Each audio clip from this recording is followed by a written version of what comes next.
And we might well find out that Elon Musk has got you and his 122 million other followers on Twitter to sack him. 13.5 million people have voted so far. I was just looking at the poll, which is titled, "Should I Stay as Head of Twitter?" and which he has pledged to abide by.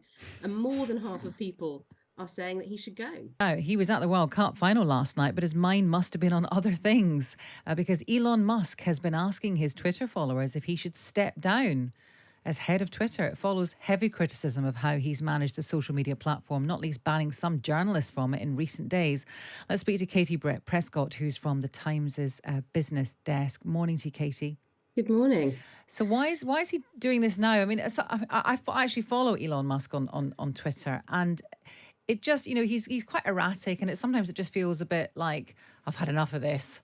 I'm just going to put it to a vote, but it could be quite dangerous, couldn't it? I think, yeah, in just 4 hours' time, we might well find out that Elon Musk has got you and his 122 million other followers on Twitter to sack him.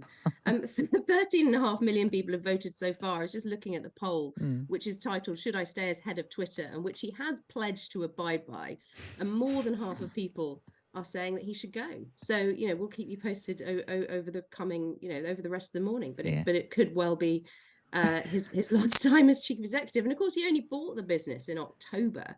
But in terms of why now, as you say from following him, it hasn't been a smooth transition, to say the least. I mean, it's been beset by controversy after controversy, and in fact he's really become the story when it comes to Twitter, and I think that's a very dangerous place for a business to be, particularly one that really relies on advertising and on having a sort of brand of safety and reliability. And I think he's brought something that's anything but that. And as you said, over the weekend, journalists were banned from Twitter, which was incredibly controversial and caused a lot of anger. And as a result of that, a lot of people started talking about moving to other platforms and were tweeting links to these other platforms.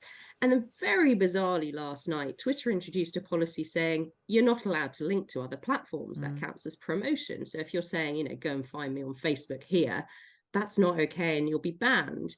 And I think for many people, this was just the last straw. And lots of high profile people within Silicon Valley said, look, Elon, this just isn't okay. You can't do this. You can't stop people linking to other platforms within Twitter. And he's had to row back on that. And now the upshot is he's just turned around and said, well, maybe someone else should take over. Yes. The shades of Liz Truss here, I have to say. Just while you're speaking, I'm just thinking, oh my goodness, it's a kamikaze budget. I don't know, just don't know what's going to happen. Anyway, she's looking for a job. Well, yes, no, let's not do that. Well, she's still an MP, isn't she? I haven't seen her touted for this role. No, you never know. Well, I was going to say, start it here. Who else is in the frame? Should he have to step down? I mean, will it just be a puppet? As you can imagine, all sorts of Silicon Valley grandees have been put forward. So Meg Whitman and Sheryl Sandberg. But I think at the end of the day, what you want is somebody who can really stabilize the situation, not be the story, bring advertisers back, make users feel really safe. This was a $44 billion deal.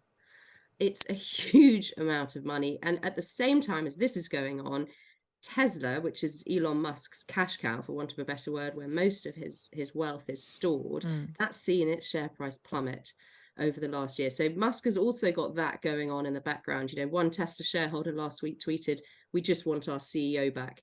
And so whoever runs Twitter, I think they'll also be Musk's other businesses pretty grateful that perhaps his attention comes back to them. Yes. Just finally, can we talk quickly about high streets? The weekend that just passed is usually the busiest one of the year because people are trying to do their Christmas shopping. But the number of shoppers was down by a third in some areas, and retailers are blaming train strikes. Can we tell how much of it is down to train strikes and how much of it is down to the cost of living problems?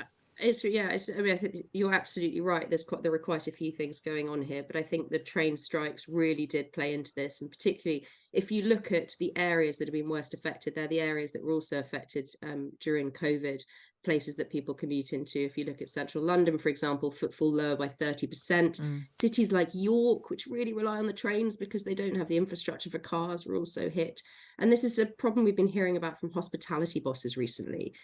Bars and restaurants seeing Christmas parties cancelled because of train strikes. And now, as you say, this really key shopping weekend with Christmas on a Sunday, people should have been out and about. And actually, I think they were staying at home. If there's a silver lining in all this, though, during the pandemic, many shops did put the infrastructure in place to go online. Mm. And so I think, for many, there would have been a pivot back to that. And there's been more of a kind of working across bricks and mortar, but also online than perhaps before the pandemic. Yeah, absolutely. Katie, thank you so much for that. That is a Katie Prescott from the Times' business desk.